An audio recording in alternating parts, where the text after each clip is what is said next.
know how it is. I mean, this assignment over here. Have a check one day.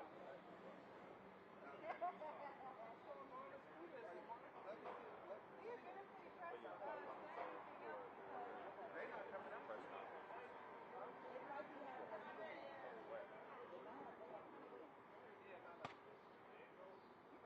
Especially for city stuff. The other one had the. I got on a white t-shirt. I'm not. Listen. Keep buying these t-shirts. What? You got a mindset. A little. Only the last one. See, he didn't want to. No. How you bought these t-shirts? He's trying to cheat me. Let me go put on my airbag. Let me go put on my airbag. No. See, the play is this. You don't have to get mine. You might slip and fall. You might not be able to do that.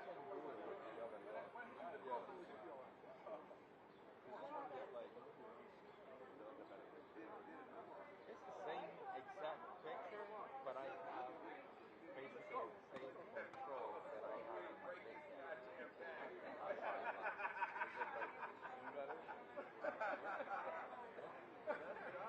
Our language we have in our Let me verify. But we're outside. I can't believe that. Summon Armand to a basketball game. Armand said he's not getting his white shirt messed up. Denison got a standby ball out of the car ready to film a basketball game. And this is an impromptu scene because a juror is not able to attend. Dirty. Let me give y'all the behind the scenes. Listen, he's not over here fucking with me. It is gonna hurt himself. Listen. This is about to be over for him. He's gonna hurt him. He's gonna slip off. He's gonna slip and fall. He's gonna break his hip. You don't want to do that. It's wet out here. But you see, I don't know what he's trying to say. Listen. There's only a few of us. The rest of the world has that little tiny freaking thing like this.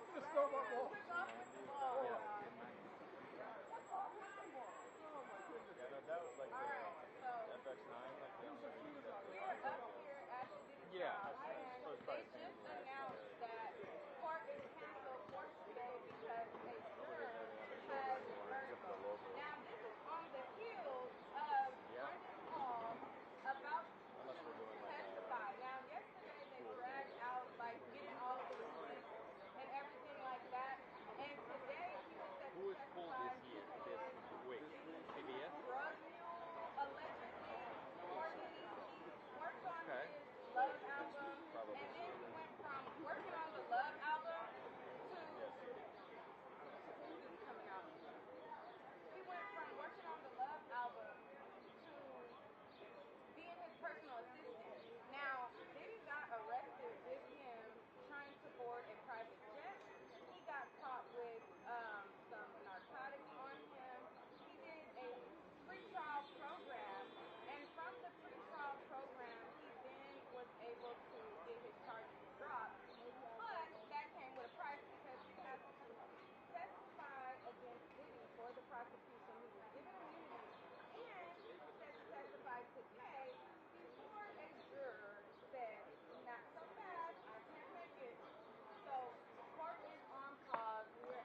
to get me riled up.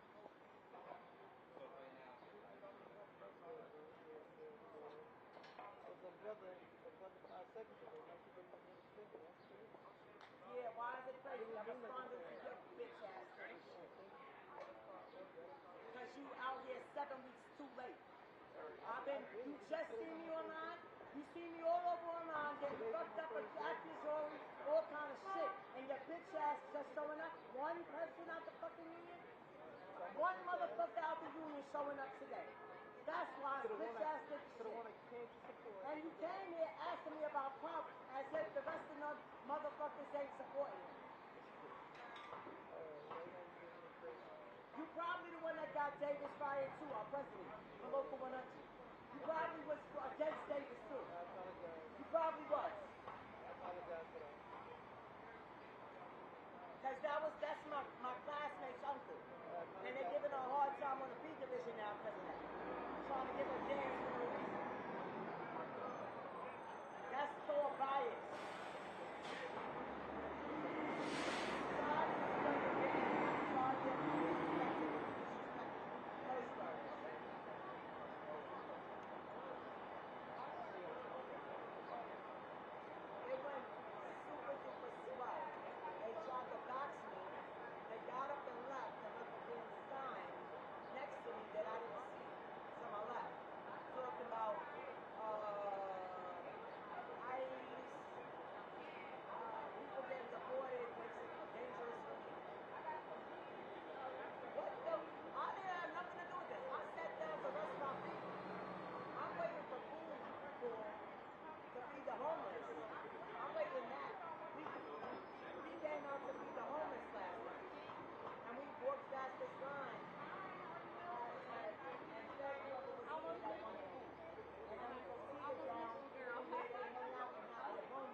done?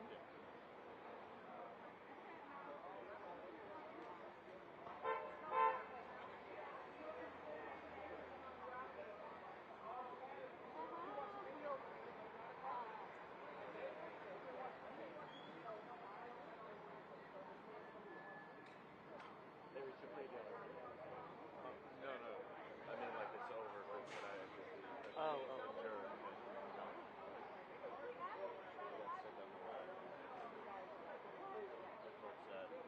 Friday. The juror's sick. It's supposed to just. Leg, get you up over there, child. He's trying to.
Good morning.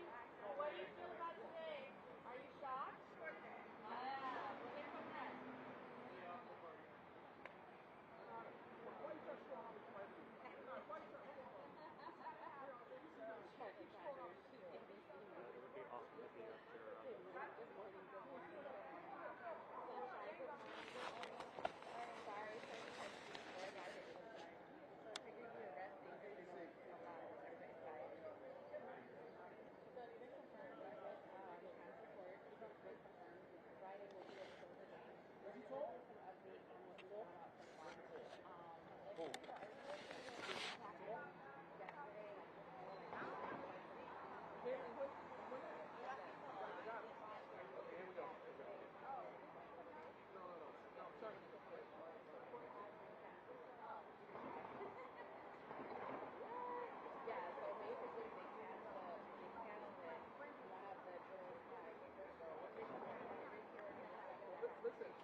I think he did. I don't know what he looks like though. Me neither. He's tall. Yeah, he's in there now. Alright. You might got a ball. Come and have an autograph for basketball. Yeah, it could take a while. Instead of passing out, it could take a while with vertigo. Yeah, so it could take a while. Guys, get the shot when he signs my ball. Get the shot. I'll bring the props out.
Take care, man. Have a good one. I was like, I swear we get paid on Thursday. Yeah, it's not.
see that we kind of got close to the uniform. Yeah. The Diddy court uniform. Yeah. The trial's never going to be. The funny thing is, like, now I'm trying to believe what these guys are saying, that it's like a circus, worse than a circus.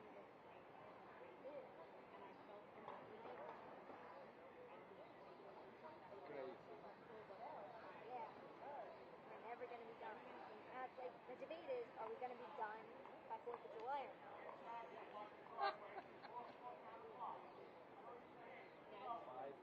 If the jury gets the case before 4th of July, I think they get it done. I don't think they want to come back. Yeah.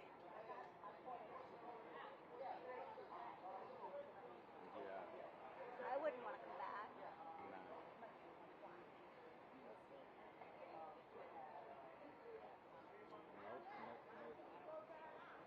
So I guess that means no live checks for the team, nothing to report. I think it's more news coming out of the other. Where we were the other day with Nate. It's more news over there than here. You don't want to go back over there, though, right? Nah.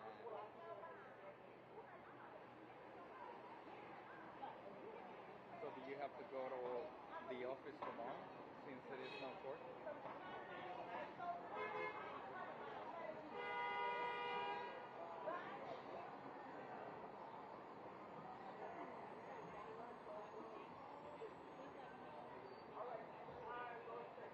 Where are Seth and CD? Are they over at the live shot or are they in the car?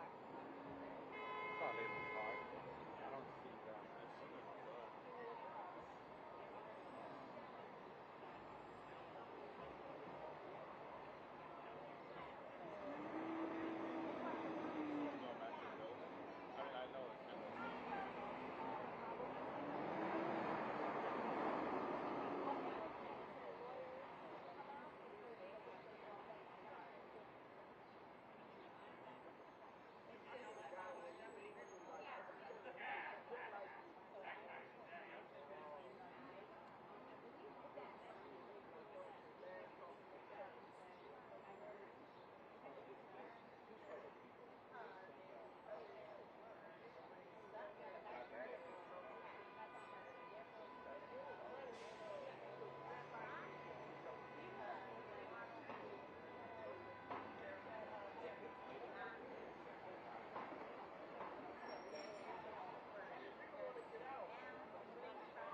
So, what came out of, what did Maria say? She said lawyers That the not lawyers coming probably- out. That they probably won't come out for hours, but right now they're telling us to wait.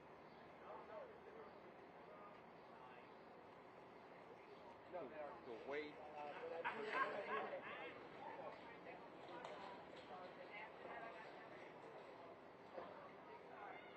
Just in case. So many of them.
Now it is. Not that, They're in there now.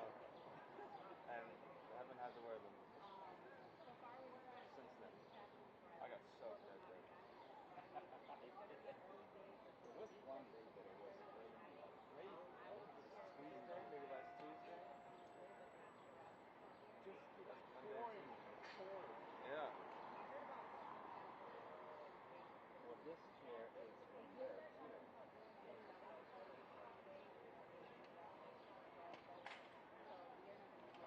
Yeah, they're getting popular, these little, like, ones that hold together like that. Yeah, if I can get a something that is just a little bit higher, it'd be a better deal.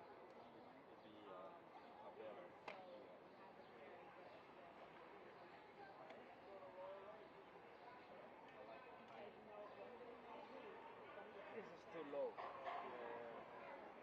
But you know what? It does the work.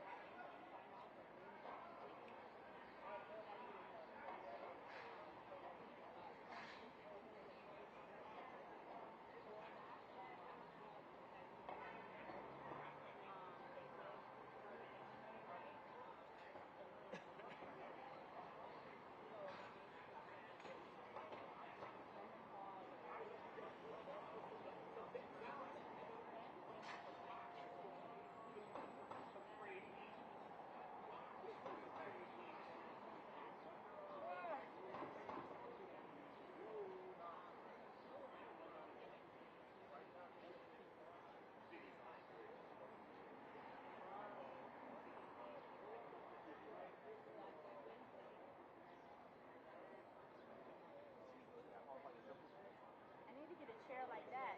Are you guys staying for the rest of the day? I hope not. I don't know. Who knows? How about you? I gotta go home and do some homework and edit and write an article. So maybe till 12, 12:30.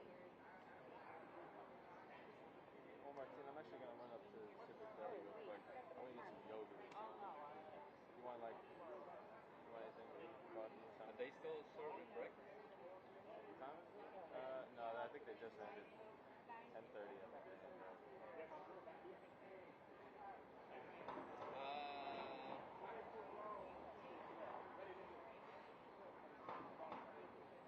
Not a yogurt today.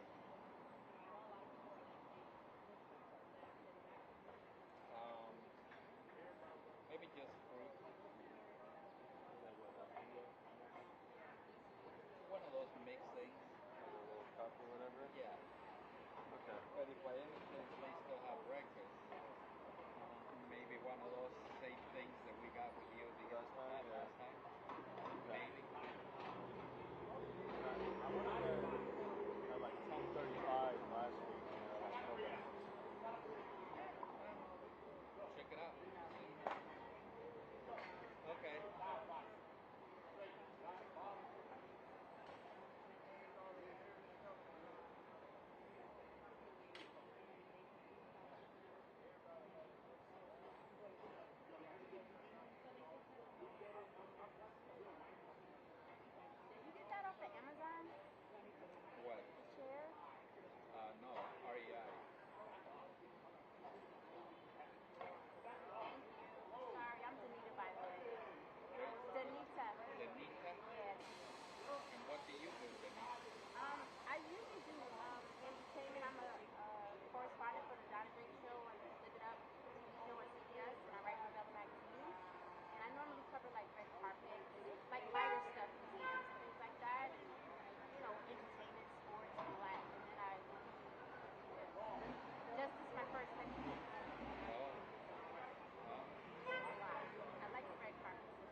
Brendan wanted me to just come and hang here until he gets back. I think he was going to go check something out over at 26 Federal Plaza, so. Okay. Anyway. Alright, well, I'll just hang here. Alright, man. I'm actually going to just go sit right over there. But I'm here.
How long are you gonna stay? Alright. I'll be over there. No, don't worry.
I was with him last night.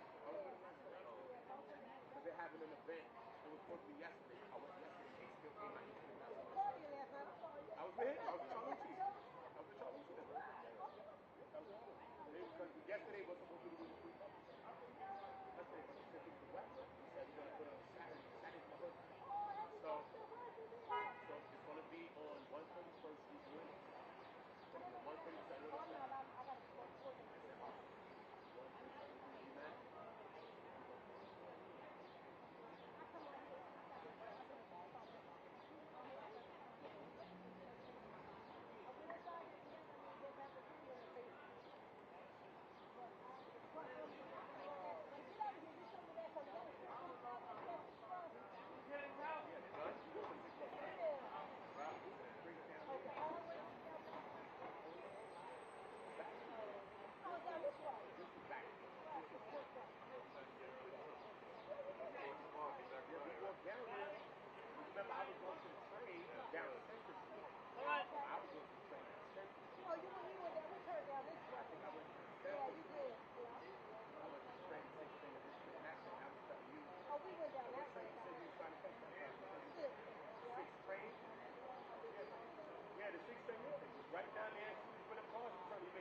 there, yeah. you're going to see the 6 right across the street. Okay. Right across the street. Okay, yeah, we're going to be walking. I'm celebrating my birthday Friday with everybody out here live. That's going to be my, you know what I mean? You're going to be out here Friday. You know that. That's going to be the I gotta morning get love your birthday live. gift. I gotta get your birthday gift. Give him a cupcake. Allah is the great. I love Allah. I love Allah. I love Allah. That's what I love. That's the greatest gift. Allah is the greatest gift. I appreciate it. Okay, I'm seeing you Bring All right, him a you travel cake. safely, all right? Bring him a cake. Bring me a cake. Bring Then I'm gonna. Thank you.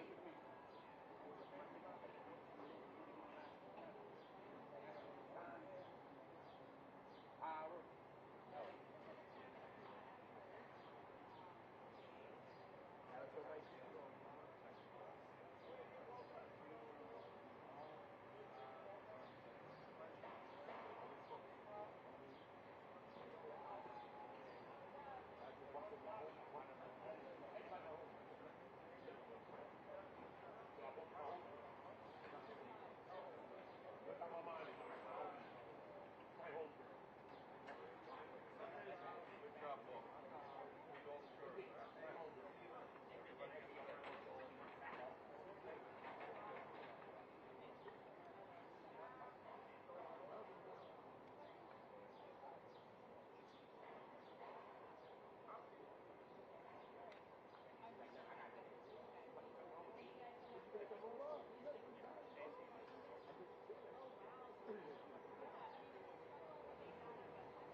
My girl now. And she doesn't work with me.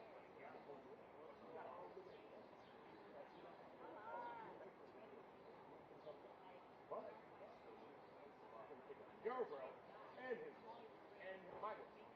And she still has her own world. We're calling it.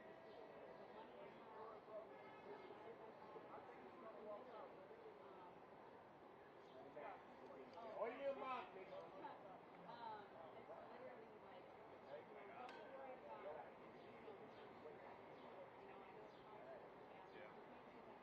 I don't control it.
guy now. Get her shit spit like that found to with the arrow. See, I bet they put all like the good looking fruits on top, and then below it, I bet it's all just honeydew and cantaloupe. Yeah, kind of. That's fine too. These are the good? Yeah. Hi,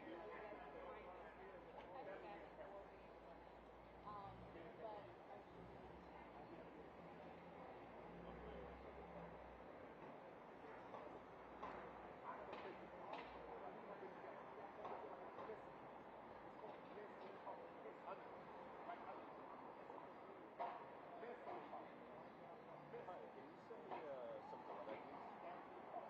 252.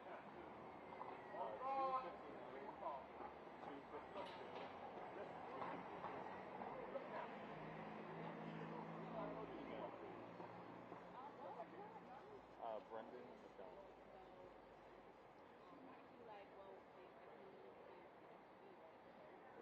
252 and 253. You hear me? You hear me? Yes. Thank you. I did it. Did it all.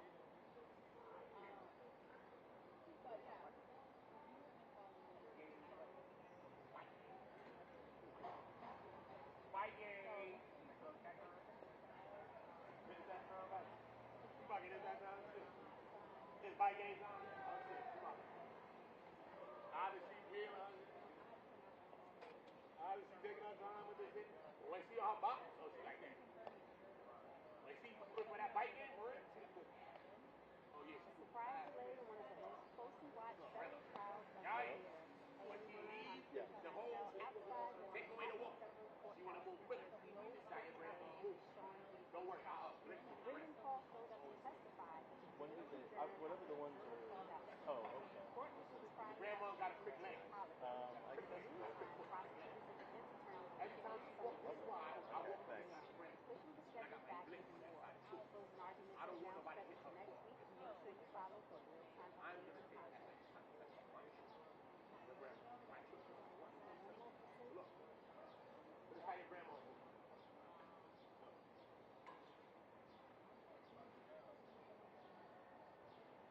And I don't want nobody up his leg. He's wrong. He's wrong. Walk. And that's how we walk. Like this. I go this way. Surprise delay, one of the most closely watched federal trials of the year. Hey everyone, I'm Juliana Battaglia. Outside the Manhattan Federal Courthouse, and there's no court today for the showing of the Luther said I want to dance to my phone. William Paul showed up to testify. Exciting about what?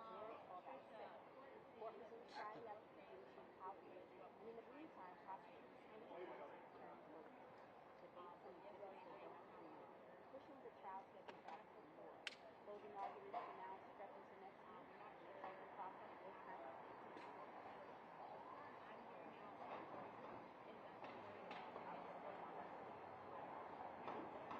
No violence. My God got it. My God got it.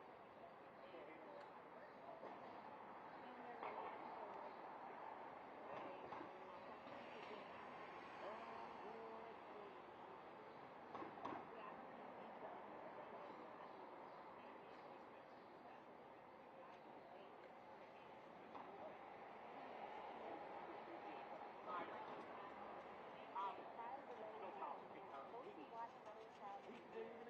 Hey everyone, I'm Juliana Battaglia. Outside the Manhattan Federal Courthouse, and there's no court today for the showing Ben's defense trial. Bring it Paul. Baby, still got to go to land. I go down Jones and some people make this call up for your little ass. Yo, that your ass going on Friday. Okay, so I'm gonna take this trip on Tuesday. You got no Wednesday. Tomorrow on Thursday. Yo, you know what's up there. I'm giving you some yum yum gum. In the meantime, prosecutors are exhibits and don't agree, pushing the trial back. Of course, they came out like right at 11, so like the new report started at the top of the hour. New report? Yeah, so like the new, like your camera, and also the audio. Like, you know, like it's broken up into like, I don't know, because I guess you don't have to worry about the... Don't understand all that. So, like,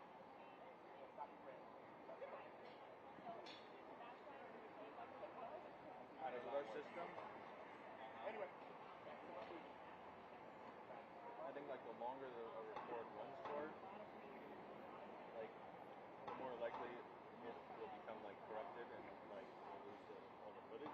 So, to kind of prevent that, if you're out for, like, 8 hours, it'll be in, like, 4, like, 2-hour blocks.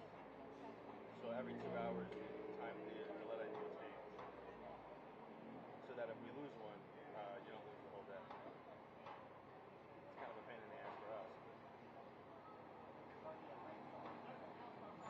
It doesn't like, really long records out of the system.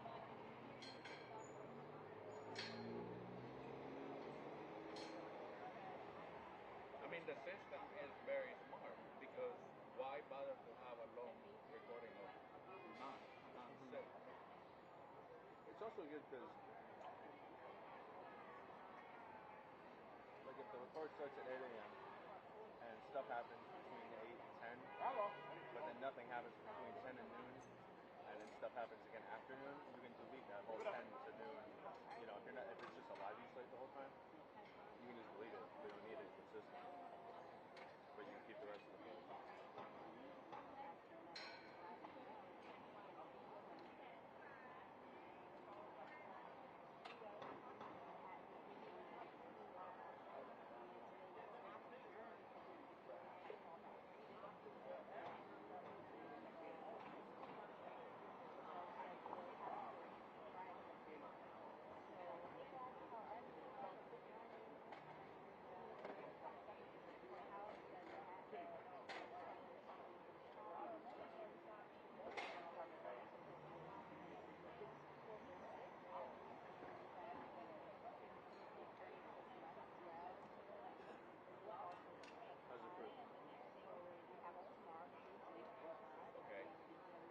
Which fruit is your favorite? My what? Which fruit? Which one do you like the most? Blueberry. Oh, yeah?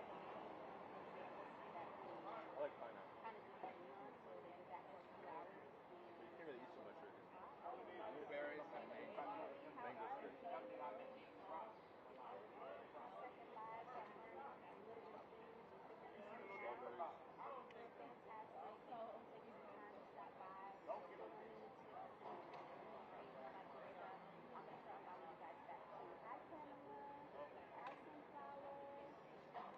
I'm a fan of a lot of like melons. I like watermelon, but like cantaloupe.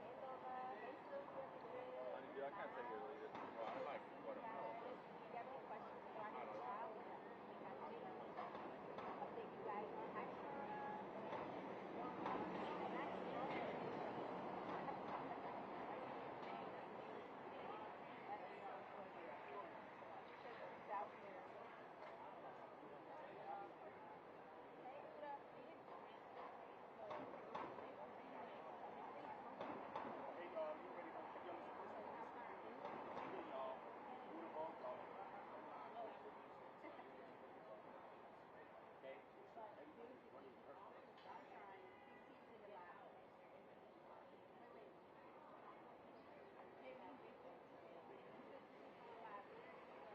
My baby, I press all the up, y'all, and then all done. We all done. I got all of my cups. Oh, wait, tell him his birthday coming up too. So make sure y'all go follow him. Y'all follow it. They don't follow. Oh, what are y'all going to give him? Cash App if you want to see me showing some nipples. We turn this to OnlyFans. What happened? We turn it to Onlys. What up? Hold up, put that thing on me, what? Come here. Look, I'm making sure my baby don't get mad. Look. Hello. Saddle it up, ladies. What is we doing, ladies? Saddle it up. The hell, we live in front of a Diddy. Everybody in my chat is in the F up. I done alt my whole chatter. I done alt y'all up. Wow. Y'all alt up. Oh! Why? Oil? I didn't say that first. Oil up. I said everybody is oiled up. Everybody's in the F up. Never. Never. Oil up. Oiled up. Nah, you lying. That's not oiled up. You said oiled up? Nah, not oiled up. You can't say oiled up.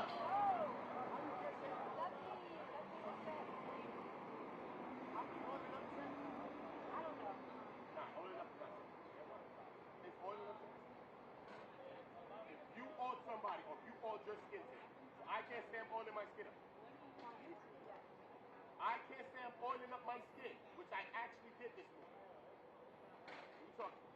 I can't say I did that on TikTok. That's just it. That is it. I didn't say not one person. I saddle up. I said, oil up. That's it. Now, you gotta, oil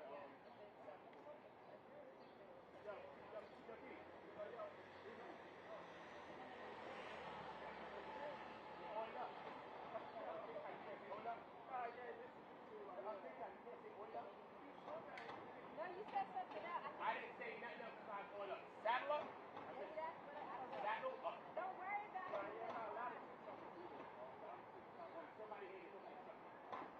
Have to be, bro. Get out of here. You can't say oil up. I thought you said oil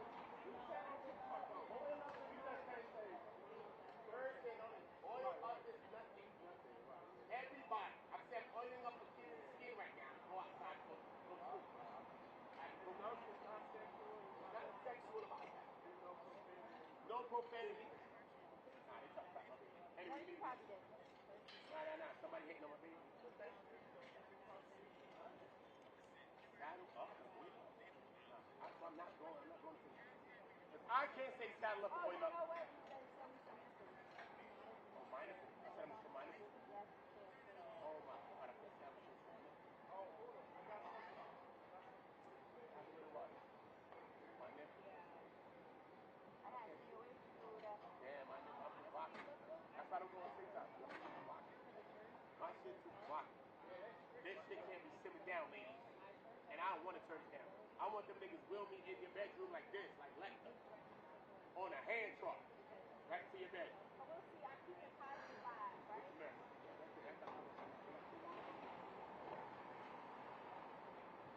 how they block my baby, girl.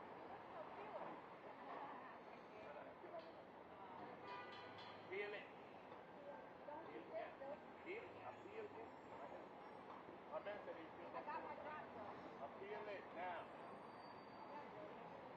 That's a damn lie. I don't know this goddamn crazy man. I don't know this person.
Sony even start making cameras? Like, Long time ago. yeah, but like they're not like a super old company for that. Like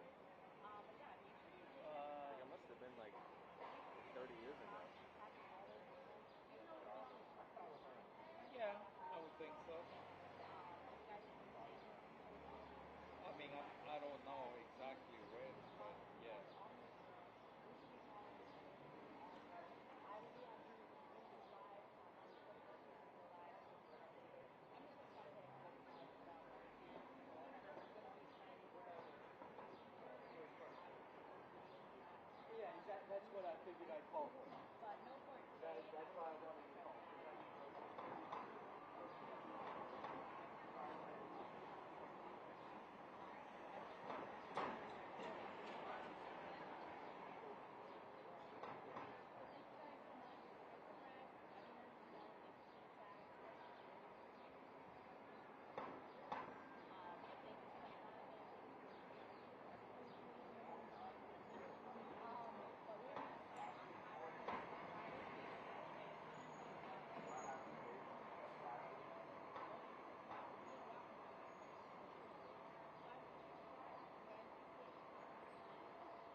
like sleeping over there and they woke her up, I think.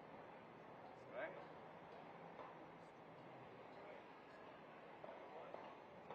Huh? I mean, she was quiet all day. Now she's just like screaming and yelling. Yeah, somebody called her up.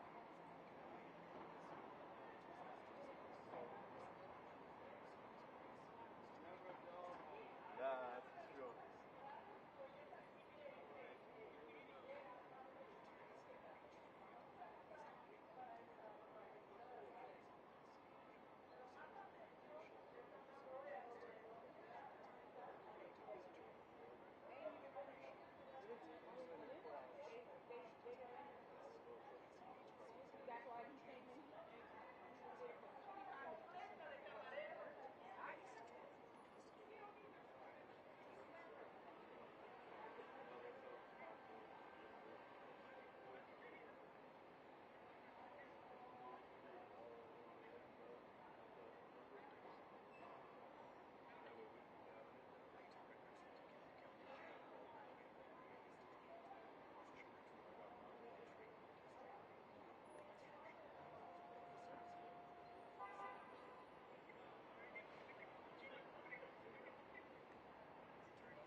taking it? Very shortly, yeah. Okay. Just do me a favor, don't leave it again, because on the cameras, they don't know whose it is. You know? What do you mean? I'm sorry. On the cameras that they monitor inside, we get calls that whose is that? Like, Oh, okay. Yeah, I'm just across the street. Yeah. I'm right there. But I don't know whose box that is. They're gonna call the extra about that too. okay. Yeah, no, it's still live. They wanted it live too. Yeah, I'm gonna walk through. If I see him, I'll call him.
heard the click.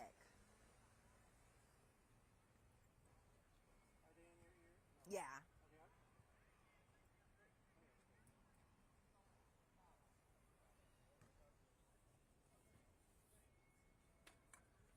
If I have this water bottle up, can you see it? Hold on. At the moment, yes. No, we're clear. Good.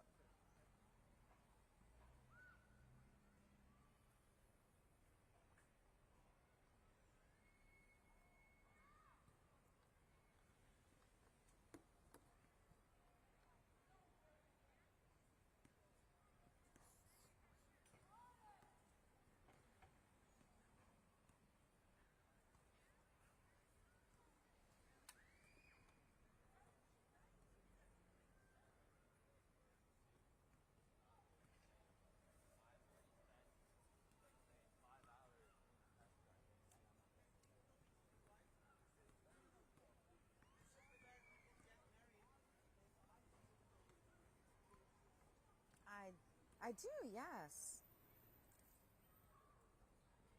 Hi. Oh, wasn't it cute?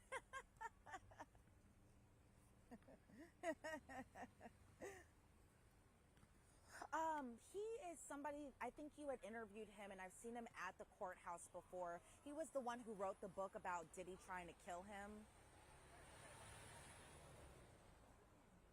Yeah. Yep. Yes. Yeah.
Hey there, everybody, I'm Jesse Weber, and thank you so much for joining us on our special live coverage of the Sean Diddy Combs criminal case out of federal court in New York.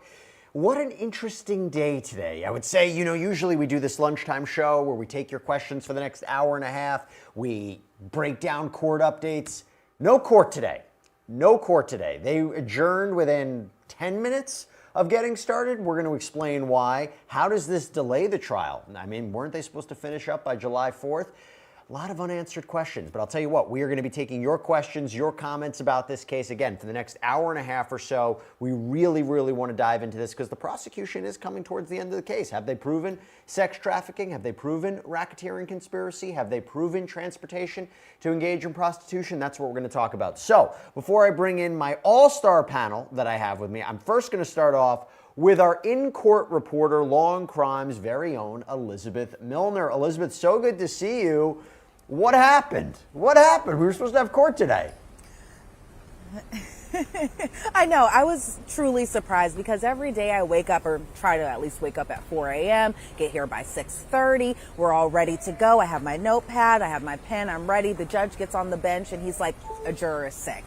And so we're going to adjourn for the day. Now, as far as just the more kind of reasons as far as what really happened, you know, the judge gets on the bench and he says this juror was on his way to court this morning. What we did know about this particular juror is he is one of the alternates, but he did get sick on his way to court this morning. He had vertigo and then he turned back around to go home. And so they're kind of monitoring the situation right now. There's no need, you know, as far as further action goes. They're just waiting to see and make sure that the juror is okay to continue on Friday and then possibly have more discussions just about what had happened if that juror doesn't, you know, isn't able to get better. But hopefully the juror is able to get better so that way court can begin on Friday. But really today, Jesse, court was about 30 minutes long. I mean, outside of the judge revealing to everyone that a juror is sick, and so we're going to adjourn for the day, which, by the way, both sides did agree upon this. And so what ended up happening is probably he sat down on the bench by 9 o'clock, 9:30. We were all out of the courtroom and everyone was kind of like, oh, well, we have another free day because then we don't have court tomorrow too. So it was a pretty interesting turn of events today, even though there was absolutely no testimony today. Yep, because tomorrow's Juneteenth, so no court. So what does that do to the schedule? Don't they want to be finished by what, July 4th? I mean, do they realistically believe that that's going to wrap up? Because you have how long's the defense's case going to be? You have closing arguments, you have jury instructions. Talk to us about how this messes up the whole schedule.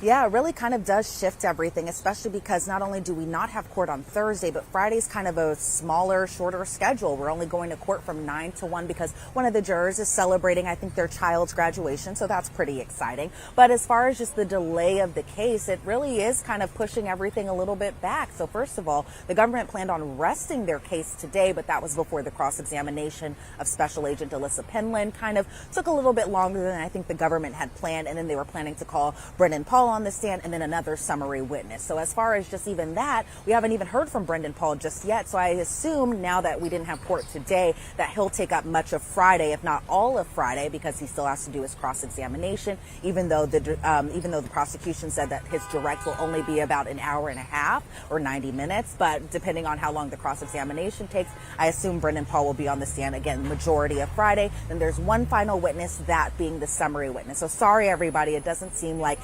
Christina Coram will be called as a government witness. I doubt she'll be that summary witness because they named who that person was and it wasn't Christina Coram. And so then what happens with the defense case is once they pick up the case, Mark Agnifilo said his defense case could last anywhere between 2 to 5 trial days. So it's still a pretty short amount of time, but I don't know how much of this delay as far as today goes will really push things back because the judge's whole plan altogether was to make sure that we were kind of done by 4th of July. So we'll see kind of what happens, especially when the defense takes over and they do their case, how much of a really big trial delay we might have. Will we get out of the 4th of July? We'll see.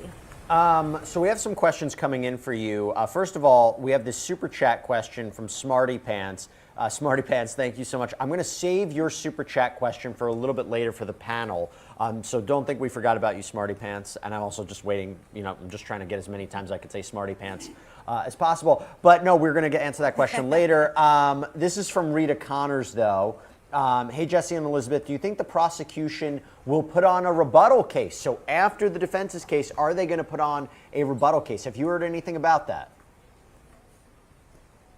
I haven't heard anything about a rebuttal case. I would assume, and I say that kind of with, you know, a little bit of hesitancy, that they would put on a rebuttal case. I feel like that's normally what we see, especially in a big trial like this. It's been a lot of testimony that these jurors have heard. It's been going on for weeks at this point. And so depending on, I feel like, where the defense goes with their case, I feel like maybe the government will call maybe 1 or 2 witnesses, but I don't think it'll be for a long time frame. But they haven't said anything yet. This is just me kind of guessing at this point. Elizabeth, I don't know if you have the answer to this, and maybe if our producers will have an opportunity to look at this too, but I've seen this question come up a little bit. It's from Danny. Question, is there a conflict of interest for Tenny Garagos representing Sean Combs, which she currently is in this case, and Christina Coram? Have you seen anything that Tenny Garagos is representing Christina Coram?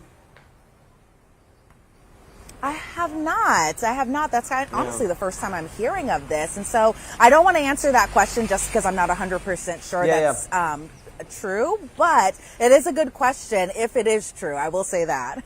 No, it is. We'll look into that a little bit more. I haven't heard anything about it. By the way, when you talk about Brendan Paul, who's come up a lot in testimony, what do you anticipate his testimony is going to be? What is the value of his testimony for this overall racketeering, sex trafficking, transportation to engage in prostitution case?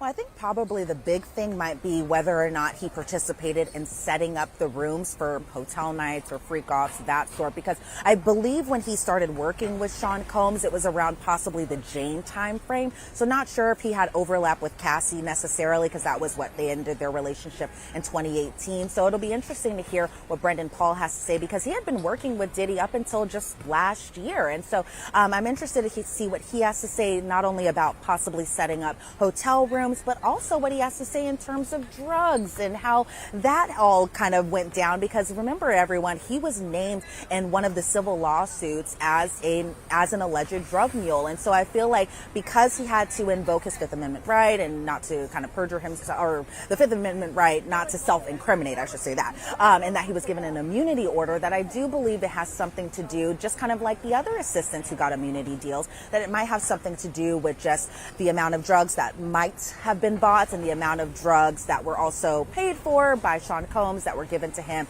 but that were, obtained by the assistance from drug dealers. So it'll be interesting to see what he all has to say when he eventually testifies. He's this former Syracuse University basketball player. You might remember he was arrested the same day as the raids on Sean Combs' properties. He was facing drug charges. That case was dropped. Wonder if it was maybe for his potential participation in this case, although I know he was granted immunity at the beginning of this week. But again, the more you talk about drugs, right, where the prosecution says that Sean Combs was using drugs to keep victims compliant, or the allegation that drug offenses are some of the underlying predicate crimes of racketeering conspiracy, you can ultimately see the value of his testimony. Okay, we got a super chat comment from Carol Mogan. Thank you to the dynamic duo, Jesse and Elizabeth. So kind. And by the way, I have to tell you, before we came on, Elizabeth shared an AI video that she found online of us as little babies, doing reporting, which is great. So very, very kind, yes. very, very sweet out there. Everybody is interested in doing that. But no, we appreciate all the kind comments. Okay. Elizabeth, I want you to set the record straight while I have a little bit more time with you. A lot of questions about what this case is and what this case is about and not about. So Janetta Monger says, question to Jesse, what about the underage children, people we've been hearing about from the beginning of Diddy's dilemma? Are we going to hear anything about children being used or involved? Well, I think, that's one of kind of the big misconceptions about this federal trial specifically, is whether or not minors were involved. And I will say this, everybody, we haven't heard any ounce of evidence that minors were involved or that Diddy was allegedly doing things sexual with minors. We haven't heard any of that in this trial. And I think that's one of the kind of the big misconceptions, is that people think that children are involved, other celebrities are involved. But so far, as far as the testimony we've heard so far, it really just has to do with just the victims that have already testified, right? That being Cassie, or the alleged victims, I should say. But again, that being Cassie, that being Jane, and that being Mia, obviously Jane and Mia using pseudonyms while they testify. But as far as just any mention of anybody under the age age of 18 years old. That hasn't happened at all so far. Got a very important question for you, Elizabeth. This is from Fabiola Delgado Lebron. Question for Elizabeth. Have you drank your electrolytes for the day? And did you get to gather a vibe from what you could see? So have you drank your electrolytes, and what's the vibe in the courtroom? Yeah, so the electrolytes, yes, I'm drinking my water. I'm making sure I have my water because it's a little hot out here. But the vibes in the courtroom today, I think a lot of people just wanted to know what Brendan Paul had to say once he was going to be on the witness stand. Now, as far as that happening today, obviously we didn't even see him appear inside the main courtroom today. But it was a packed courtroom at the start, as it normally is for this trial. I was expecting that maybe after Cassie testified, maybe after Jane testified, maybe even after Mia testified, that kind of the interest would die down just a little bit. But no, it's still a packed courtroom every single day, to the point they have to turn people away, put them into the media overflow room. And by the way, everyone, if you're here in New York City and you want to come check out the trial, you're more than welcome to do so. It is free. It's open to the public. If you're not able to get into the main courtroom, because normally to get into the main courtroom, you do have to get here bright and early, I would say probably before maybe around that 6:30 to 7 a.m. time frame. But if you wanted to just check it out and see what it's like to be inside a federal courthouse or federal courtroom, seeing what a trial proceeding of this magnitude is really like, it's free, it's open to the public. And a lot of people, even when they're on vacation, even when they're just hanging out with their friends, they realize the Diddy trial is happening in this very courtroom right behind me, they just go up in there. And I've even heard cases where, you know, people have been bringing their children in there, their young children in there, presumably just to kind of, you know, watch everything that's going on. They have their kids with them, and so they see kind of, and I think it's also kind of interesting too, because it's kind of like people are watching it like a movie theater. Obviously there's no food in the courtroom, there's no popcorn, so it's not like that. But as far as the oohing and awing of the case in the overflow room, I have heard that definitely does happen a lot. But as far as the mood goes today in general, I think a lot of people are like, oh dang, you know, we have the rest of the day to ourselves. So I don't know if that's a good or a bad thing. To me, it's a good thing. But, you know, I think maybe for Diddy, who probably just wants this trial to be over with, I think maybe he was a little disappointed. Possibly. I'm just, you know, guessing there again. What about the jurors? You know, we had a new juror put on the jury, right? What is their whole dynamic like? Yeah, they're dynamic from what I can see of them. Like when they enter the courtroom, they always come in a single file line. As far as just the way they sit down, they're even kind of, they line up in the way that they will be seated whenever they get into the jury box. And so from what I'm seeing of them, they do have some types of conversations here and there, you know, during sidebars, just moments where, like, you know, not when testimony's happening, nothing like that. But it does seem like certain, you know, jurors do take likings to other jurors. Obviously, I don't know what their conversations are of when they are doing the sidebar, but as far as the dynamic goes, I really kind of feel like maybe they're just like one big team, just all in this together for now. It's been more than a month of testimony, and so I could definitely see just the dynamic. But even with the juror being dismissed just this past Monday, I will say I haven't seen so much of, like, you know, maybe, you know, a sadness or people being upset that this juror isn't here anymore. I haven't seen it, but maybe this is something that they've talked about kind of privately back in the jury room. But as far as just the demeanor overall, I feel like from what I see, nothing has really changed.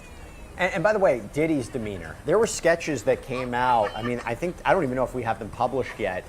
There are sketches where it looks like he's in praying hands. What's his demeanor been like?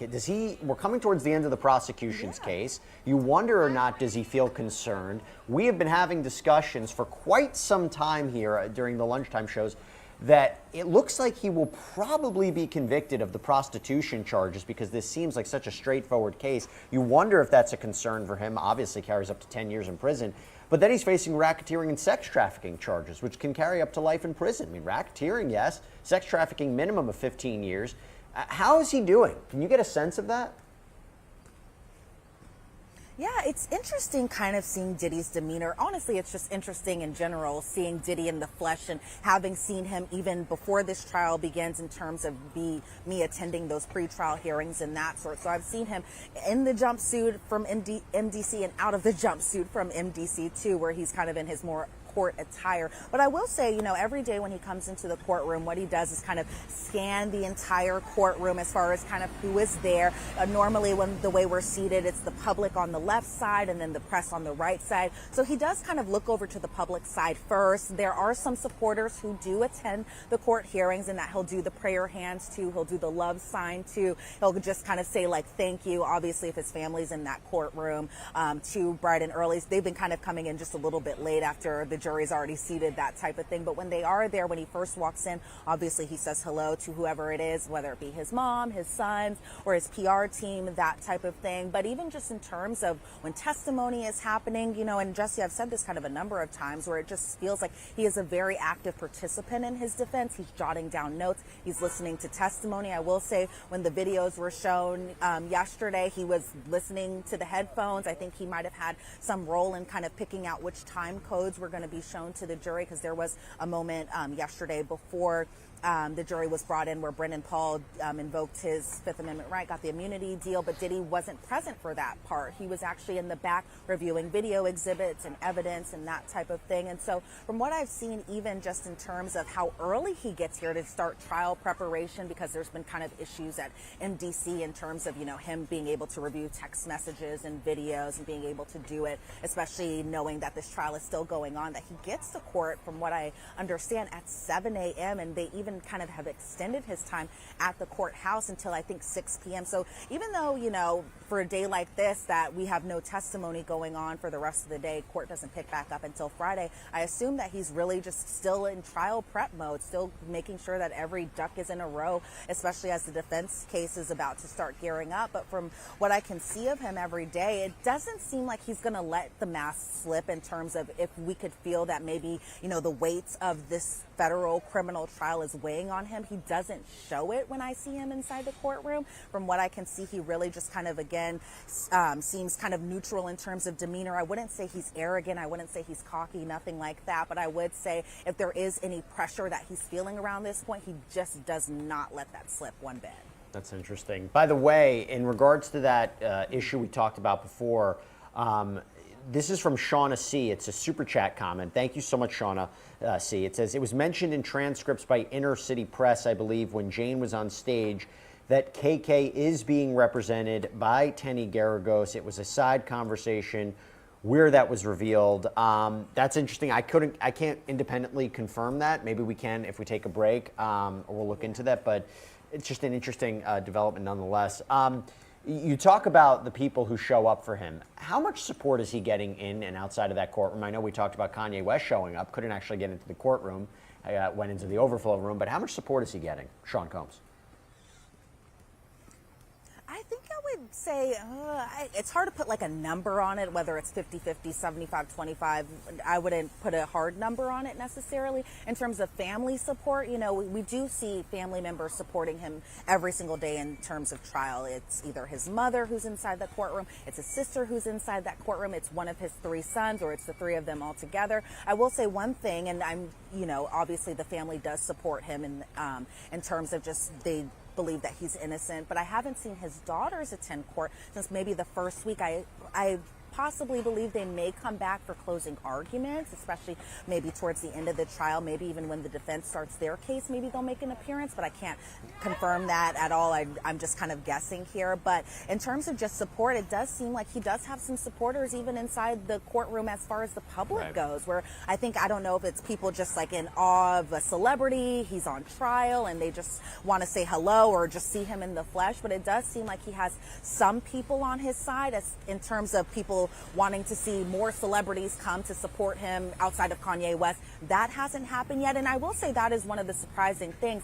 But I also will say this, is that Gene Deal, one of Diddy's former security guards, I have seen him in the courthouse, not in the courtroom, but I believe he went to the media overflow room on the day that I did see him in the courthouse. But as far as just, you know, maybe other famous faces that we may have thought would attend this trial, we haven't seen that yet beyond Friday the 13th when Kanye West wanted to, you know, just make his grand appearance for about half an hour or so. Yeah, we're playing this video of him walking into the courtroom. Elizabeth Milner, thank you so much. Appreciate it. You've been working so hard. Take the day. Enjoy. You know, have a little bit of fun. You deserve it. And thank you so much. As always, you're a fan favorite. Thank you.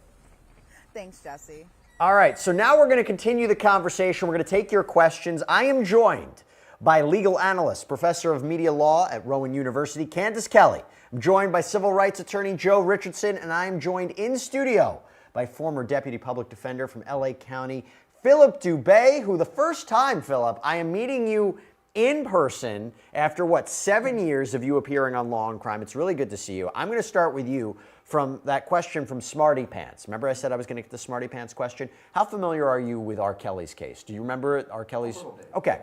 Just so everybody knows, he was convicted of 9 counts and a superseding indictment charging him with racketeering predicated on criminal conduct, including sexual exploitation of children, forced labor, Mann Act violations involving the coercion and transportation of women and girls in interstate commerce to engage in illegal sexual activity. I say all that because the question from Smarty Pants is, how does this RICO charge differ from R. Kelly's?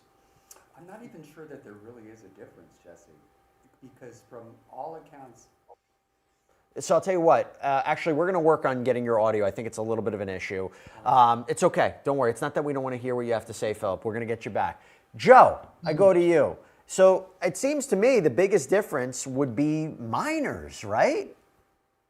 Right, yeah, which what they thought might be happening with P. Diddy's cases that was rumored for so long. But yeah, it was minors. I mean, they did things where they talked about Aaliyah, who he had been married to 20 years ago, and frankly everybody knew. But yeah, a lot having to do with minors. Even though interestingly, he had been acquitted of a charge related to a minor several years before. This was the government's second run at him. I don't remember if that particular one, the first one was federal. I think it was state, but this was their second run. And this time they did RICO. So the minor situation was in there, but it wasn't the actual charge itself. But yeah, and another commonality you have here is that he was prosecuted by himself, even though you're alleging a conspiracy, which is always very interesting that you could do that with RICO. So. Yeah, and look, now I always say this, you can't charge everybody with RICO. You can't charge everybody with sex trafficking. The idea would be, do they have the resources, the power, the opportunity to commit these kinds of crimes or allegedly commit these kinds of crimes? So it's really interesting. Philip, you're back with us. I think the world can hear you now. And now I have a great question. This is one I was saving specifically for you. And that's not just to say because I knew that your microphone was working. This is from Nancy Nicole D. First of all, Jesse and Elizabeth, love your work. Thank you so much. That's so kind. A question. Do you think if there is a conviction on the Mann Act count, that this case is poised for constitutional challenge based on the act being vague? The Mann Act, though, is the prostitution charge. I don't know if that's vague. I wonder if they're talking about racketeering. What do you think? First of all, I don't find it vague at all.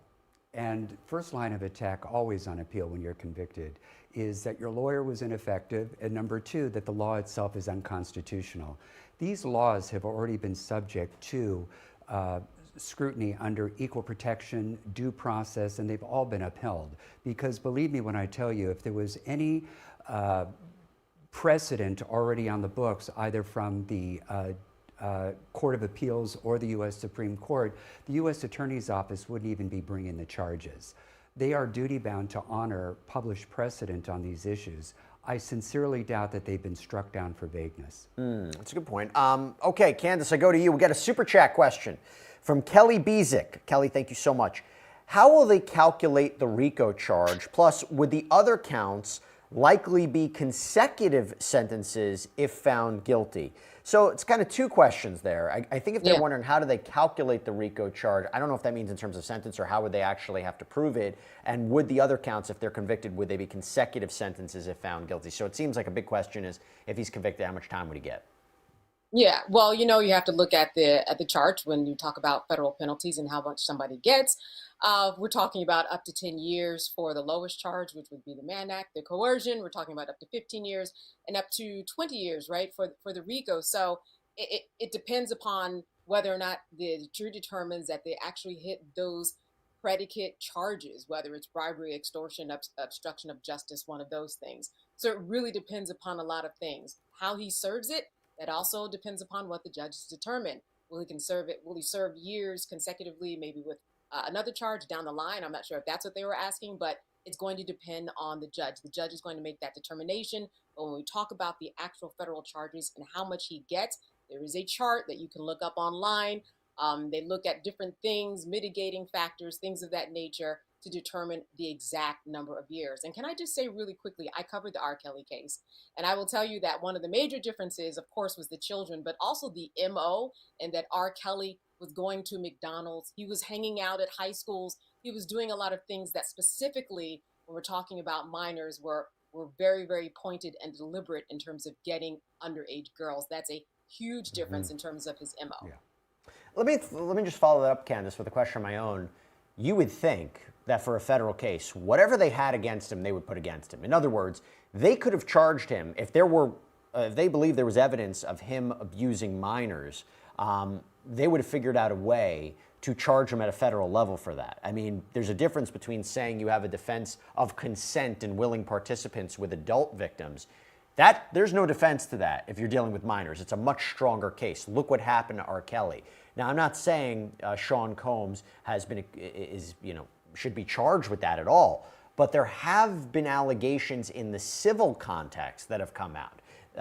And that's a civil case. Those are civil cases, very different than criminal charges. But you would agree with me, if they felt confident that they had evidence that he abused minors, that would have been part of the federal case, right, Candace? Oh, absolutely. Because when we're talking about dealing with minors, we're talking about an automatic, I think 15 years in terms of this person actually goes to jail. So if they had that, they would present it. As you know, Jesse, we have seen these civil cases unfold. One unfolded in a very interesting way where a young woman was accusing what I call the two Seans, Sean Carter and Sean Combs. And we see that kind of blew up into smoke and those charges were dropped. If they had a minor, they would make sure that they would get that minor some way into the court or get that evidence somewhere into the court. They don't have it. Otherwise, they definitely would have pursued it. Okay, Joe, over to you. This is a question from B.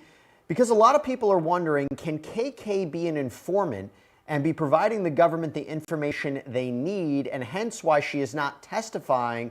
Could her deal include no testimony?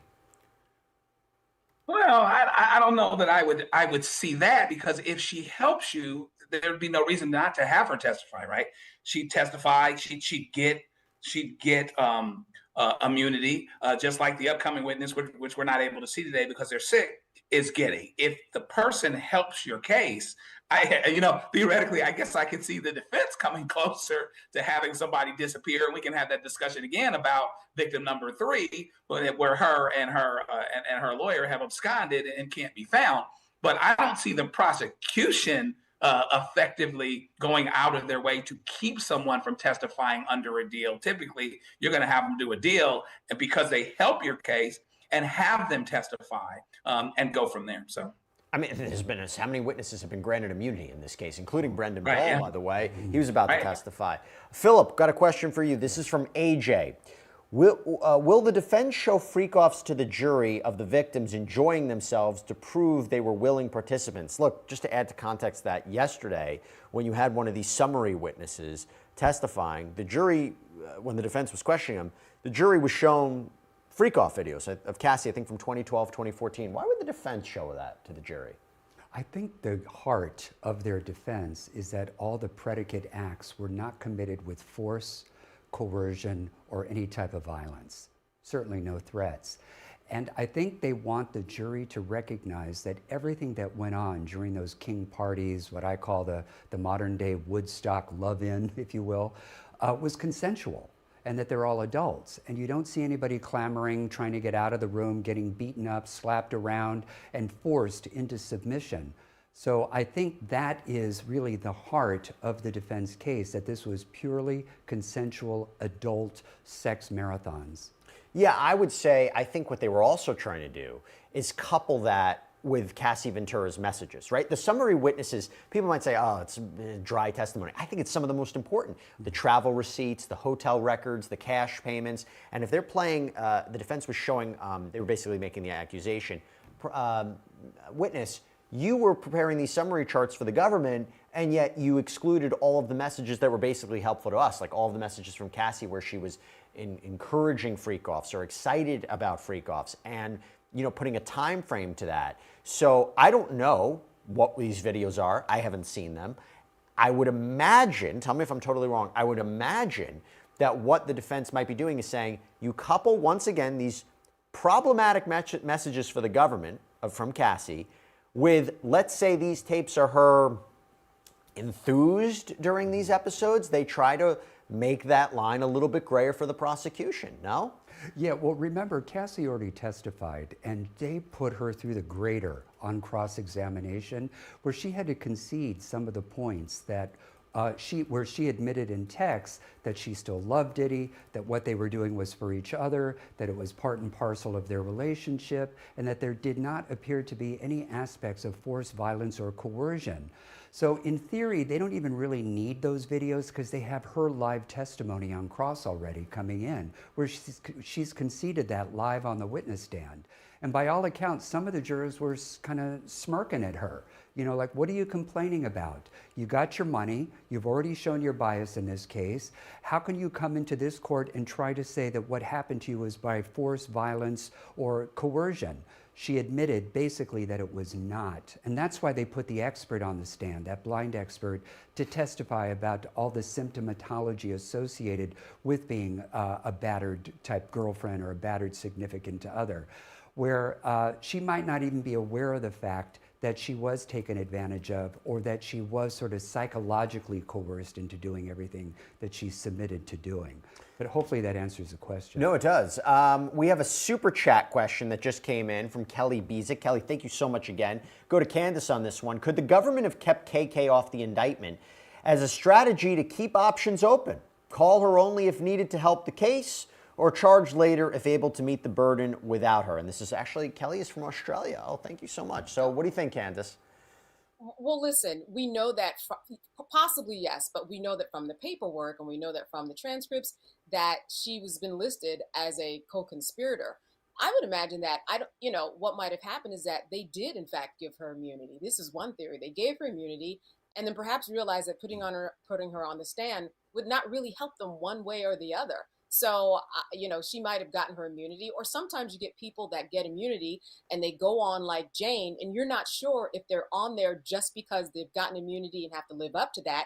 And their answers are all over the place, thus confusing everybody. And did that do any good? In my opinion, for Jane, it did not. She was confused. And I think in turn that made us and the jury potentially confused. So this immunity deal that people are getting sometimes doesn't always work out. And with KK, I think that certainly was quite questionable as to what way it could have gone, because she could be for the defense or she could be for the prosecution. So, Joe, we got an interesting question that came in. Actually, the first time we've ever seen this question. This is from Caramel Peach. Greetings from Indonesia. It's midnight here. Oh my goodness, go to sleep. But thank you so much. I have a question. Do you think TriStar will be under investigation? Because they surely did know where the transactions were going, right? Now, just to give everybody a little context here, I believe this is TriStar Sports and Entertainment Group. It's come up before with respect to other celebrities, has come up during the course of this case, particularly, I believe, a Robin Greenhill from TriStar, and Combs' former assistant, Jonathan Perez, said that he submitted reimbursement invoices to TriStar, acknowledged that Greenhill was in charge of releasing funds to Sean Combs, other members of his team. Payment of money, flow of money, very important for a racketeering case, transportation to engage in prostitution case, sex trafficking case. You think TriStar is going to be under investigation, Joe? I guess it's a possibility, but obviously the government has decided that P. Diddy was their guy. They could have prosecuted other people in this case as well. Now, to the extent maybe, we got 80 civil lawsuits out there, and to the extent that TriStar helps someone tell their story, maybe TriStar is involved with that. Maybe TriStar is a defendant in one of these things, even though I haven't heard that said one way or the other. But it looks like to me that the government has decided that P. Diddy is going to be their guy. And so could TriStar be looked at, at some point? Yeah, I guess, but you could do that with a lot of companies. I imagine a lot of things that, people use, P. Diddy staff use to help, connect the dots in terms of the things that they were trying to do upon instructions by P. Diddy. but I haven't heard anything that says the government is focusing on them. They can focus on anyone they want, but maybe they become part of someone's story on one of the civil cases. We got a super chat question. Oh, by the way, TriStar had also been involved in Britney Spears' conservatorship as well. Okay, Philip, I go to you. This is a super chat question from 1989. Thank you so much. Hi, Jesse and panel. Isn't it a solid conviction already alone for the fact that unregistered weapons were found in one of his homes? I remember they even said that the serial number had been defaced. What do you think? The weapons in the home, there's a lot of firepower in that home. Oh, what yeah. What were they? AKs or? It was, what was it? AR-15s. ARs, There was yes. a drum magazine, a lot of ammunition. Here's the bottom line. He was not charged with possession or any use of those firearms. Instead, what the prosecution is doing is they're trying to use the presence and the specter of this firepower to show that everything that happened to the victims was by force, fraud, or coercion. So rather than trying to get him on the underlying gun charges, they're using it to show that force, sort of coercive aspect of submitting into all the freak-off activity. I think that's the basis. In other words, look at the environment these alleged victims were around. Also, they need to sell the idea of him being a mafia boss. They need to sell the idea of him being a leader of a criminal organization. So the more they talk about cars being blown up, or bribes being made, or violence being used, or drugs being transported, or prostitutes being transported, guns in the home, the allegation that he had 3 guns on him when he went to try to confront Suge Knight. These are the allegations. The jury has to determine if they believe it or not. They need to sell that narrative for racketeering. Absolutely they do. And the benefit that the prosecution has is they don't have to prove the predicates unanimously. I mean, the jury can be divided on that. And in fact, they don't even have to prove the predicates beyond a reasonable doubt. All the jury has to do is decide whether or not there was this sort of pattern of criminal conduct in its totality going on in the Combs enterprise. And if guns were part of it, if beatings were part of it, they don't have to be 12 unanimous as to each act. They can just kind of throw it in as what I call the stew approach. And that's what they're doing. They're using all his bad acts to kind of make this stew of RICO type violations. Candace, a lot of people have questions about KK. So this question comes in from SL600. If KK, Christina Coram, his former chief of staff, purported chief of staff, is the main accomplice, right, if we're talking about a racketeering conspiracy case, let's just change that with co-conspirator. Let's say the main co-conspirator, alleged co-conspirator. How is it that she isn't charged with any crimes? Now, that is a very good question. The thing is that the verdict or jury is still out on that, not literally, but figuratively, of course, in terms of where is KK and what exactly is her involvement in this. She has been named as a co-conspirator. Has she gotten immunity? Well, nobody knows exactly. So I think that the door is open for anything to happen. We just don't know about KK because we've heard her names named dozens and dozens of times across the past 5 or 6 weeks. We thought that she would be a natural somebody to take the witness stand. But there's something going on the prosecution or the defense side that we just don't know about in terms of where KK stands in all of this. We just happen not to know that information, and that's why we haven't seen her yet.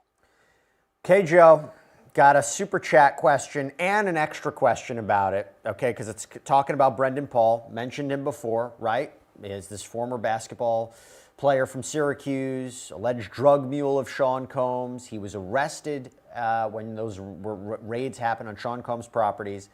Rebel without a reason. Great name. Great name. Rebel without a reason. Super chat question. Thank you so much. Why did the drug mule have his charges dropped? And this is from Miss McGeough. Brendan's charges were dropped in exchange for his testimony, correct? RICO doesn't have to show profit, but only that he benefited, right? A lot of parts to this. So, first of all, I'm going to throw it to you. If the charges were dropped so that he'd be a cooperating witness, why was he granted immunity at the beginning of the day, at the beginning of the week? I mean, he was going to plead the 5th. What am I not getting here? If I recall, I believe that he got a lower charge that he was able to do diversion on. So it's a little bit different there. But to the larger point, he does get immunity on a lot of the other things that theoretically he could be charged on. Obviously, the prosecution, particularly because they rolled him up at the time that they did the raids that they did, prosecution thought that he would be useful. When somebody's going to be useful, and he helps you get the big guy, it's not out of sorts at all, whether you're talking about RICO or something else, to potentially prosecute a whole lot of folks and use somebody lower on the totem pole to get the guy higher on the totem pole. Yeah. And so that's what they decided to do here. By the way, you're right. So the state prosecutors, they dismissed the charges because according to his attorney, Brian Bieber, he completed a pretrial diversion program. But the federal case, right, they didn't strike a deal with him just yet. Interesting to talk about that, though, and here. I'm sure that, Joe, you would agree that would probably come up. I mean, that his arrest has to come up during his testimony? Yeah, no doubt about it. But clearly, the prosecution must believe that his testimony is useful enough where they can just take that hit when he gets crossed on those types of things. Obviously, and particularly with him being towards the end, I would imagine that this might be one of these zinger witnesses towards the end that really helps them put the last impression on the jury's mind that, yeah, this is a criminal conspiracy. Yes, this is fill in the blank, and he ought to be convicted on all three of these things. Obviously, he's supposed to have something juicy, and that's why they've set him up to testify when he testifies in the order of things. So we got a bunch of super chat questions and that other second part of the question where Rico doesn't have to show profit, but only that he benefited. So I'll throw both to you. So I'll throw two questions to you. First, does a RICO conspiracy, do they have to show that Sean Combs profited, he made money, or that he benefited of some kind? That's one question. Let's put that aside. And then we got a super chat question from Donnie ZTV. Which charge is a complete slam dunk? Well, first of all, the profiting is not an element. In theory, you could be running a business that's in the red, okay? You don't have to be in the black to be charged. You could be just sort of a losing proposition out there.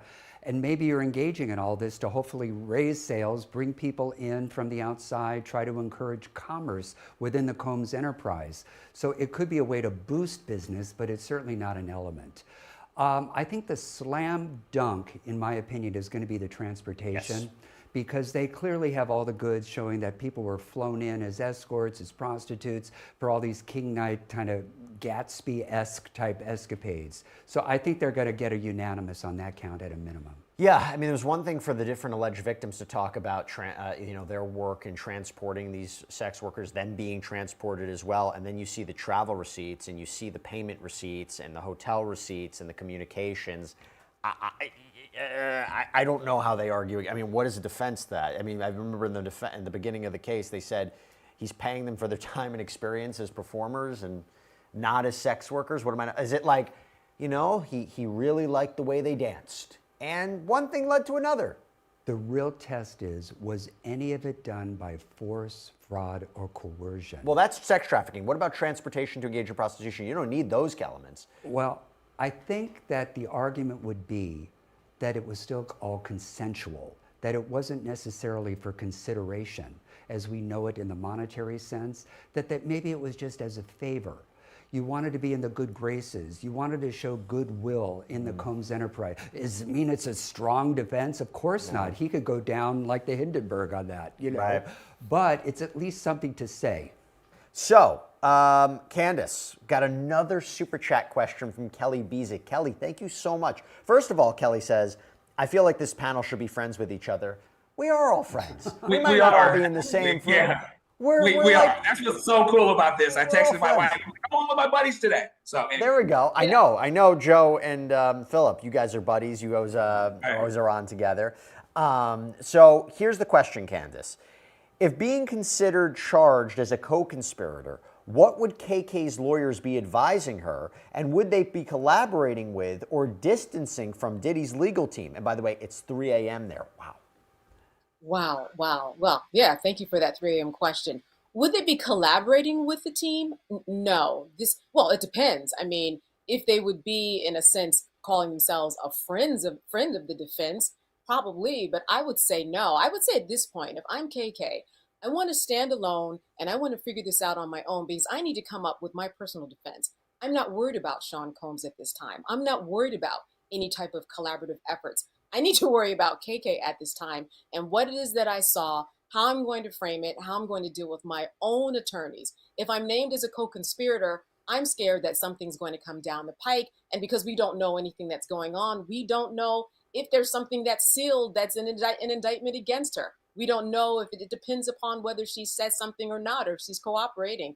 That's the thing. We just don't know. But if I'm KK, I am not worried about Sean's collaboration in any sense of the word, because guess what? Not that they're doing poorly, but we already probably know that, as you were just discussing, he is going down for at least transportation across state lines for the purpose of prostitution.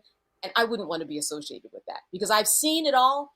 I have all the receipts. In fact, because of the witnesses that just have been testifying over the past 2 days, there I am, transactionally, digitally speaking, all of my texts, all of my emails shows I knew about this, and that is a problem. I'd be worried. Yeah, and by the way, we're showing the sketch of him doing the praying hands. I don't know what the context of that was, but it's just interesting as we're talking about it.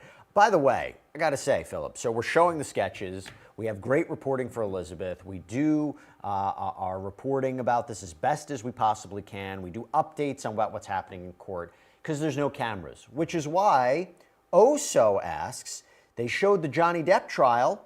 Why can't we see the Diddy trial? Well, they're different sovereigns. Remember, Diddy was a Virginia state civil courtroom, and the camera laws and the rules are much more liberal and relaxed, and the judge was very generous by allowing everybody in. There was such tremendous public interest in wanting to see exactly what happened to Johnny Depp and certainly what Amber Heard's allegations were. Contrast that, though, with the federal sovereigns. They feel that it has a chilling effect on witnesses being candid on the stand. They feel it has a chilling effect on witnesses voluntarily coming to court, that if they can be exposed, on national television or even world television, that it might discourage them from coming to court, and they might not be as candid and as truthful as they might. You believe that? Not in the least. Why not? Because I think it's an anachronistic, sort of old-fashioned, antediluvian notion of how we perceive the public. We can set aside our differences when it comes to looking at evidence, and I don't think it's fair to stereotype every witness to suggest that just because there's a camera hidden in a corner, that it's going to have a chilling effect on that witness wanting to testify honestly and openly. This case might be different, though. I'm all about transparency. I would love cameras in the courtroom, particularly for a case of this much public interest. But this is essentially a sexual abuse case, right? An alleged sexual abuse case, and to have these alleged victims, or even ones who are testifying under pseudonym, put that to the side. Maybe even if there were cameras, their testimony wouldn't be broadcast. But if you take Cassie, it's not easy testifying for the whole world to hear and judge you. Well, the court can take certain measures and safeguards. So, for example, when certain witnesses are on the stand, you can pan the camera away from them. And have the camera maybe on counsel and certainly on whoever is on trial at the time. So there are ways to kind of balance the public's want and willingness and desire to know what's going on in court with protecting any privacy or confidentiality interests that the witnesses might have. Okay, we have a bunch of questions coming in about related topics, so I'm going to try to get to them real quick. Joe, I'll start with you. This is from Daniela3984. What would happen if the jury can't make a decision? Jury can't make a decision. The judge will be like, go back and try to make one again. But theoretically, if they can't come to a decision down the road, then there's the potential for mistrial. And then everybody's got to decide what's going to happen. If there's no guilty verdict, if there's no acquittal, that means that the prosecution, the government, has the opportunity to actually do this again if that's what they want to do. But we're a long way from that. Like to think they'll get across the finish line in some way that gives people finality. Of course, if this doesn't come out to a total acquittal for Diddy, Diddy's gonna appeal on everything that he can in any event. So maybe we won't get there. Maybe that's a pipe dream. But one step at a time. If they don't come to a decision, and despite the judges urging and imploring them to do so, then theoretically a mistrial could be found. Candace, this is from MC. Hi, Jesse. If there is a mistrial, what happens to all the witness testimony from this case? Well, I mean, listen, this means that there's an open opportunity for the defense, if they go to trial again, to have an advantage. I mean, nothing happens. It just is on record, and they go through it again if that is what the government wants to do, which probably, at this point, they probably would want to do.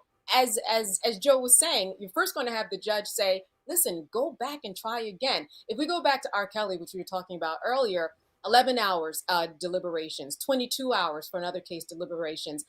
Kenneth Rainier, 4 hours. That was very quick. But sometimes it takes a very, very long time. What happens is that it becomes of record and that both the prosecution and the defense use it for the next time around, which I'm certain there will be if there does happen to be a mistrial. And speaking of that, let's talk about one more aspect about the mistrial. Philip, Miss McGeough says or asks, can Diddy make bail if this somehow is a mistrial, or will he have to be held until the new trial date is set? Remember, he's lost every bail argument he's made. Never. There's no change in circumstances. It would be one thing if he, let's say, beat one count. Let's say the jury actually acquitted him on one count and they hung on the other two or other four, whatever is outstanding. Then the court could take that into consideration and maybe set a high bail so at least the man can get out. But absent that, there's really no legal change in circumstances. Yeah, no, that's a good point. If he was acquitted of sex trafficking and racketeering, the more violent episodes, but they were hung on transportation to engage in prostitution, that's a really, really good point. Okay, I've got another question. Again, all kind of connected. Joe, this is from Ascending Ange. If the jury votes not guilty on a charge that the judge feels was proven, could the judge potentially override the verdict, Joe? Ooh, I don't want to mess myself up on the federal side, but I would see it going the other way first. I don't see the judge. The judge is not going to have the right to find a guilty verdict when the jury has found somebody clearly not guilty. So that should be a no. Anything you want to add to that? Well, maybe I don't understand the question. Can the judge overrule a jury verdict? No. What you do is, if at the end of the prosecution's case, the defense feels they have not proven it, then you bring a motion for a directed verdict. That's how you do it. But no judge is going to set aside a jury verdict. You bring that motion prior to deliberation, and if there's insufficient evidence to even give to the jury, the judge can kick it and acquit him on those counts. Before the defense even puts on a case. Exactly. That's what we're waiting to see too, by the way. I forgot to mention that's another aspect of this procedure. I mean, we even talk about the defense's case.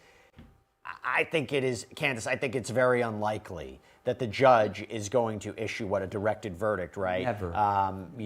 Before the defense presents their case. I mean, obviously the defense will say, even if you take everything as true, this is not racketeering, this is not sex trafficking. I don't think they're going to have much way to say transportation to engage in prostitution. But yeah, right? I mean, this is going to the jury. Oh, yeah, this is going to the jury. And as you say, they will go through the perfunctory motions of saying, hey, we want this. And the judge will say, no, we've been sitting here for 6 weeks, Jesse. We're going to our 6th week. There is every day has been something so eye-opening and just, oh, my goodness, extortion and bribery and arson, allegedly, all of these things. There is no way that a judge would say, we don't have enough here in order for the jury to move forward. And I'm just going to give a directed verdict. This is something that is going to land in the jury's laps. Yeah, I mean, could be wrong. We'll see. I mean, the defense has said it doesn't meet the elements, but I think that this is a question of fact for the jury to ultimately decide. Okay, Joe, we got a question from Alexandra McDonald. With so many witnesses being granted immunity, doesn't that by itself help make this RICO charge more clean cut? I guess it depends on who you ask. Each and every one of them, as will come out on cross, they've got reasons to testify as they're testifying, right? They've got reasons to stand in the shoes and in the position that they're standing in, right? And that will come forth. So that doesn't necessarily clean the charge up because they're still subject to cross-examination. There's still a question as to how well they'll testify. The existence of people that actually took deals, took pleas, and have immunity in and of itself doesn't mean that, of course, the prosecution feels better about their case, right? Because they feel like they've got the right people testifying. But that doesn't mean that these guys can't get sliced and diced in cross-examination, or that they'll be particularly believable in the first instance, or connect to the jury where the jury says that they are particularly compelling and the case turns on them. That's a separate question. Candace, listen to this poll that we put up, okay? How important is Brendan Paul's testimony expected to be in the outcome of the trial? 85% say very important, 15% say not important. 85% think he's going to be so pivotal. You agree with that? Oh, absolutely. Listen, there's a reason why he's being put on at the end, the same reason, the same way that Cassie was put on at the beginning because she was pregnant, right? All of it is very strategic. He's being put on at the end. Not only don't we know exactly what he's going to say because he's not one of these people who's been out in the world talking to the media about all, everything that he has seen and done. We don't know what he's going to say. We know that he's going to talk about the drugs, right? But we have drugs in many other instances and other witness testimony. Who knows what else he's going to say? What else has he seen? Has he seen something that could talk about or connect the dots to coercion or force or fraud? This is why I think his testimony is so important. There's so much that we don't know, and only he has the key to open up that door to share with us what that information is. Very important. Philip, Show and Tell Knitting asks, we've heard one of your prior guests tell us that 90% of the federal government's cases end in convictions. What percentage end in hung juries? Oh, that's a good question. Well, we know it's got to be at most 10%, right? Okay. I mean, seriously. Gosh, your math is quite impressive, sir. No, I mean. Are you a scientist? My name is Philip Einstein. It's not Philip Dubé. Yeah. No, I mean, the practical reality of it is that even when you only get a hung jury, that is a defense win. Now, I don't know what the exact statistics are, but they are relatively high when you balance them in relation to the acquittals. And oftentimes when the client does get a hung jury, they end up getting a deal so they don't have to retry the case. And sometimes prosecutors just want to wait to see what the split was. Was it 10 for not guilty, 2 for guilty, and then it gives them a good bird's eye view of how to resolve the case or if they want to reset it for another trial. But in answer to your question, my guess is that it's probably about 50-50. Of that 10%, 50 hang and 50 are acquitted.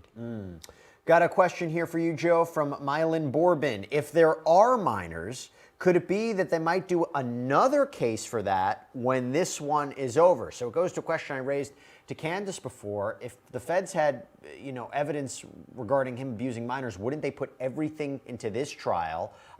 Wouldn't they put everything they have at a federal level against Sean Combs? Or are they saving it for a case down the road?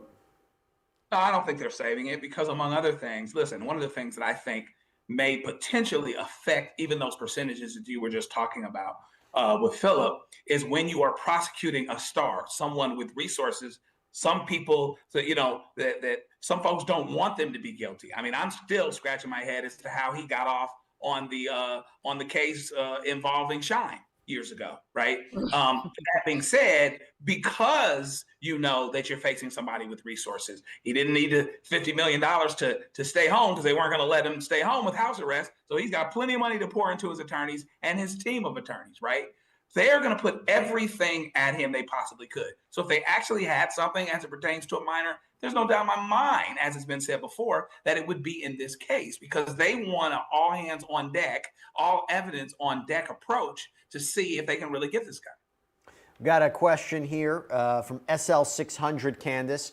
If Sean Combs is convicted of prostitution, so transportation to engage in prostitution, which, by the way, carries up to 10 years in prison, my understanding, since he has no criminal record, will the judge likely give him the upper or lower sentence? Well, listen, there's a process that people who are going through a sentencing stage have to do. They sit down and they give all the information, all their backgrounds. So that certainly could have something to do with it in terms of what's going on in his background.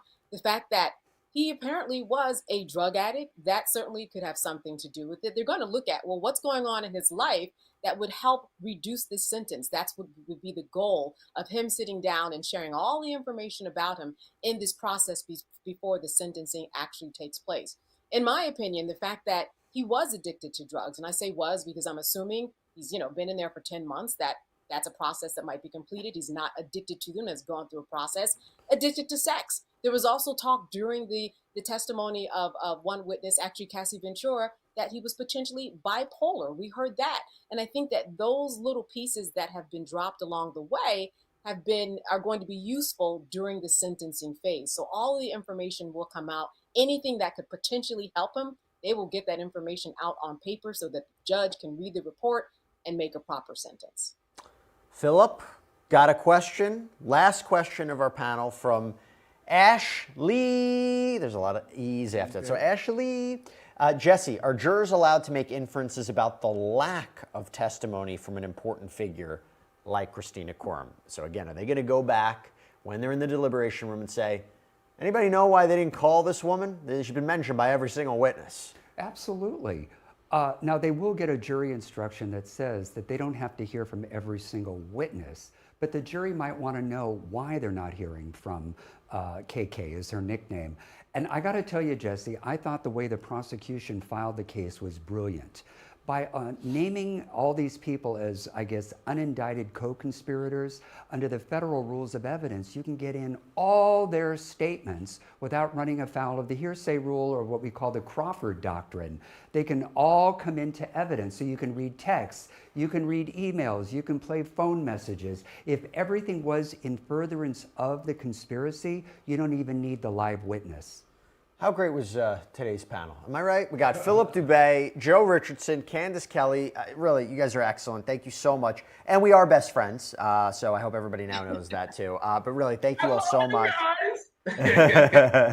but thank you so much. It was great seeing all of you, and really great questions from all of our viewers as well. You guys are terrific. And I want to let you know before we go, if you're interested in learning more about this case, if you want to know a little bit more about what happened almost every day in court, there is a new podcast that's out. I actually host it. It's called The Rise and Fall of Diddy. It is the federal trial. We got a quick trailer. Check it out. And I'm Jesse Weber, and I'll see you on Friday.